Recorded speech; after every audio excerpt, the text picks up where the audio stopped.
When someone tells you to your face that you're not wife material, you don't forget it. I was 25, sitting at a steakhouse in Dallas with my then boyfriend and 2 of his co-workers. We'd been together for almost 2 years.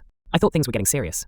I thought that night might even end with him talking about a future together. Instead, after I cracked a small joke about marriage, he smirked, leaned back in his chair, and said loud enough for everyone to hear, "You're fun, but let's be real. You're not wife material." The table laughed awkwardly.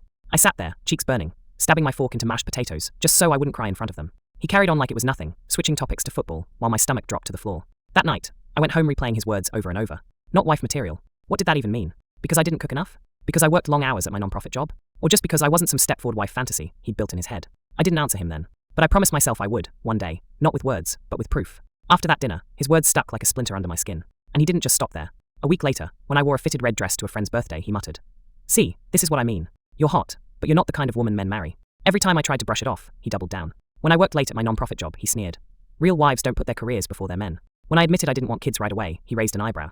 Exactly. Wife material would. At first, I felt crushed. Like I was defective somehow. I'd lie awake replaying his words, wondering if maybe he was right, if maybe I wasn't enough. But then something shifted. Instead of shrinking, I started to push back, not with arguments, but with action. I poured myself into work, stayed late to learn new skills, volunteered for projects nobody wanted. I hit the gym, started meal prepping, saved for grad school. The more he tried to box me in, the more determined I became to break out. If I wasn't wife material for him, then fine. I'd become something better, unstoppable. A year later, everything about my life looked different. I'd gotten promoted at work, started grad school part-time, and finally felt confident in my own skin. My wardrobe wasn't picked to please him anymore. It was mine. My schedule wasn't built around his moods. It was mine. Then came the wedding. A mutual friend from college invited us both, and I almost didn't go. But curiosity won.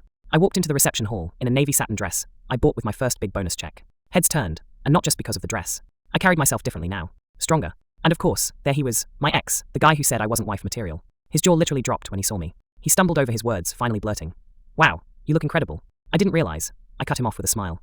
Didn't realize what? That I could be more than your punchline. His friends laughed nervously, and he went beet red. The detail that sealed it? Later that night, he tried to pull me aside and whispered, "I was wrong. You're everything a guy could want. I made a mistake. Can we start over?"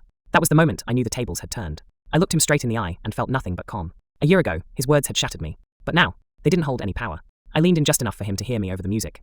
"I guess I finally became wife material. Just not for you." Then I smiled, turned on my heel, and left him standing there speechless. Walking back to my table, I realized something.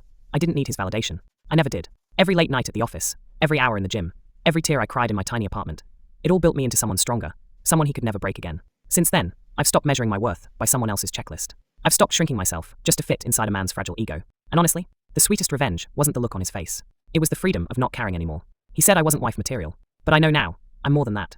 I'm my own damn success story.